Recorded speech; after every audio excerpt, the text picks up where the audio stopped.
Global fire power के अनुसार दुनिया के 5 सबसे पावरफुल कंट्री की बात करें तो इंडिया 5.1 मिलियन आर्म्ड फोर्सेस के साथ 4th पोजीशन पर आती है, जबकि मात्र 2.1 मिलियन आर्म्ड फोर्सेस के साथ यूनाइटेड स्टेट्स नंबर 1 पोजीशन पर आती है।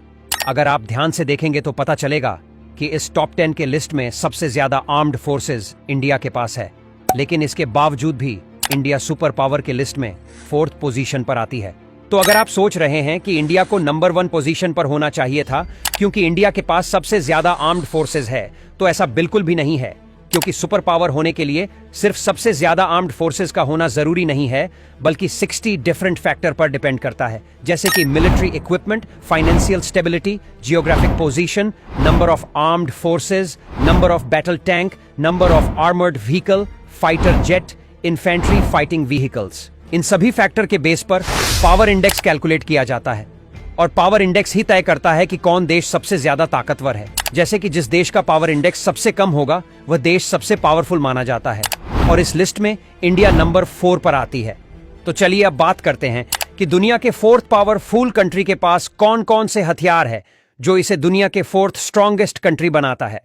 तो ग्लोबल फायर पावर रिपोर्ट के अनुसार इंडिया के पास total 1.5 lakh armoured fighting vehicles है, जबकि अगर अपने सबसे बड़े दुश्मन देश की बात करें तो चीन के पास 1.7 लाख और पाकिस्तान के पास मात्र 50,000 आर्मर्ड फाइटिंग व्हीकल्स है। ये फाइटिंग व्हीकल्स आर्मी पर्सोनल को सेफली एक जगह से दूसरे जगह ले जाने, पेट्रोलिंग करने के लिए और उनसे जुड़ी सामानों को कैरी करने के लिए यूज किया जाता है, जैसे कि Tata Kestrel, Tata QRFV, Mahindra Stratus plus, Mahindra Armado, Kalyani M4, Renault Sherpa, DRDO Prahar. ये सभी गाड़ियां बुलेट प्रूफ और आर्मर्ड होते हैं, जो ट्रैवलिंग के दौरान दुश्मनों के फायरिंग से बचाते हैं, और ना सिर्फ बचाते हैं बल्कि जरूरत पड़ने पर दुश्मनों को मार गिराने की भी ताकत रखते हैं, क्योंकि इसमें AK-47 और मशीन गन जैसी एडवांस्ड वेपन इंस्टॉल होते हैं। ये सभी गाड़ियां आर्मी की जरूरतों को पूरा करने के लिए यूज किया जाता है। इसके अलावा goods and fields transport vehicles के लिए इन सभी ट्रक्स को यूज किया जाता है। एक साथ लार्ज नंबर में आर्मी पर्सोनल को ट्रांसफर करने के लिए, राशन पानी के लिए और उनसे जुड़ी कामों को पूरा करने के लिए इन ट्रक्स का यूज किया जाता है। ये सभी ट्रक्स 4x4 और 6x6 ड्राइव मैकेनिज्म के साथ आती है। इसके अलावा युद्ध के समय सबसे ज्यादा यूज किया जाने वाला वेपन की बात करें या बोले कि युद्ध के समय जिस वेपन पर आर्मी की डिपेंडेंसी सबसे ज्यादा होती है, उसे एक अलग ही कैटेगरी में रखा गया है, जिसे आर्मर्ड कॉम्बैट व्हीकल या टैंक कहा जाता है। तो ये टैंक ही है जो दुश्मन को मिट्टी में मिलाने की ताकत रखते हैं। टैंक युद्ध के समय प्राइमरी वेपन के तौर पर फ्रंट लाइन के लिए यूज किया जाता है। इंडिया के पास फिलहाल 3 तरह के टैंक है, अर्जुन MK1 और इसका updated version MK1A, T90 Bhishma और T72 अजय। इनमें से ये दोनों टैंक अदर कंट्री से इंपोर्ट किया गया है, जैसे कि ये वाली टैंक रूस से और ये वाली सोवियत यूनियन से लाया गया है। लेकिन इंडिया इन दोनों टैंक्स का इंडियन वर्जन यूज करती है, जिसे इंडिया द्वारा मैन्युफैक्चर और डेवलप किया जाता है। अगर अर्जुन टैंक की बात करें तो ये इंडिया की खुद की टैंक है, जिसे defence research and development organisation यानी DRDO द्वारा डेवलप किया जाता है। इन तीनों टैंक्स को मिलाकर इंडिया के पास करंट में 4,614 टैंक अवेलेबल है और कॉम्बैट टैंक स्टॉक लिस्ट में इंडिया 6 पोजीशन पर आती है। तो सुपर पावर को डिफाइन करने के लिए इतना काफी नहीं है, इसीलिए आइए इन टैंक के बारे में डिटेल में समझते हैं कि ये टैंक इंडियन आर्मी के लिए कैसे हेल्पफुल है। इसके लिए इंडिया द्वारा बनाया गया अर्जुन टैंक को समझने की कोशिश करते हैं, जिससे इंडिया की पावर का भी अंदाजा आपको लग जाएगा।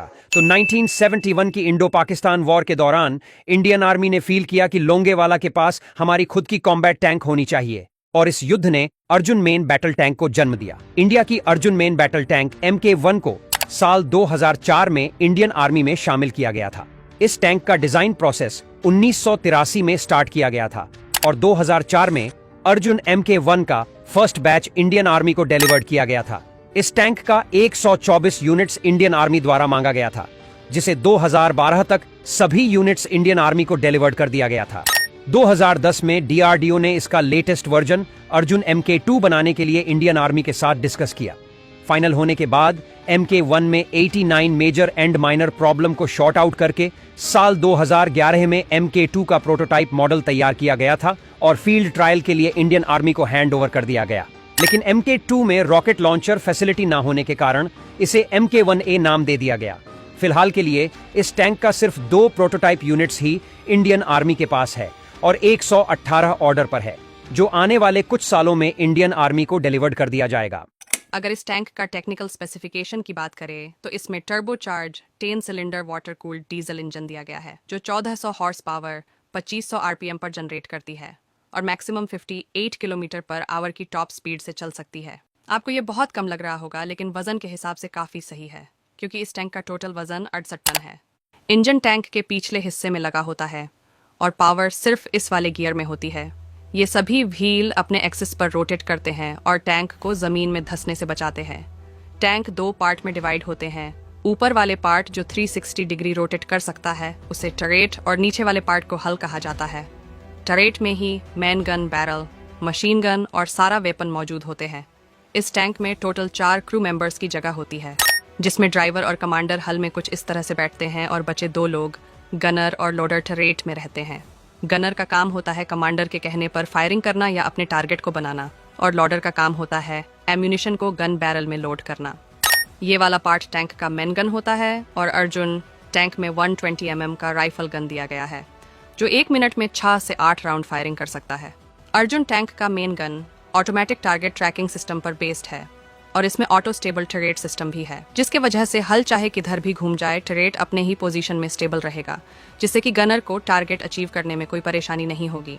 इसके अलावा 7.62 mm का एंटी पर्सोनल मशीन गन और 12.7 mm का एंटी एयरक्राफ्ट मशीन गन भी सेकेंडरी वेपन के तौर पर मौजूद रहते हैं, जो कि एयरक्राफ्ट को ध्वस्त करने का ताकत रखता है।